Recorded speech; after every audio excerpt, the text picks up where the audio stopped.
Hello' বন্ধুসকল, ভাত খালেনে? খাব লৈছোঁ আৰু এখানে আছে আজি কণী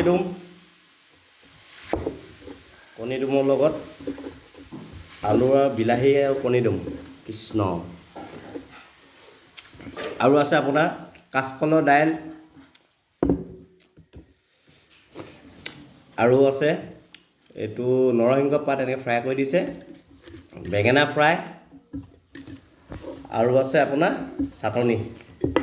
আজি এনেকৈ আৰু অকলে খোৱা নাই, লগত আছে আজি মানে সন্দেহ আছে, তাকে আমি আহিছিলোঁ এইফালে পটককৈ বোলো ভাত কেইটামান বোলো খাই যাওঁ বোলো, নহয় জানো? বঢ়িয়া, ৰাতিপুৱাই গৰম ভাত। তাকে অকণমান দেখুৱাই দিলোঁ আৰু খক এটাকে বনোৱা হ'লতো, সেইকাৰণে বেলেগ এদিন আকৌ ভালকৈ আহিব লাগিব আহি। এনেকৈতো কিবাই হ'ল ন? তাকে অলপত বাচিছে। তাকে ঠিক আছে বন্ধুসকল, আজিলৈ এনেকৈ আৰু কণী ডুম, দাইল, বেঙেনা, নৰসিংহ আৰু পদুনা নে কিবা চাটনি আছে, কিবা এটা চাটনি আৰু লগত অকলে খোৱা নাই, লগত সন্দিকৈ আছে। Bye bye.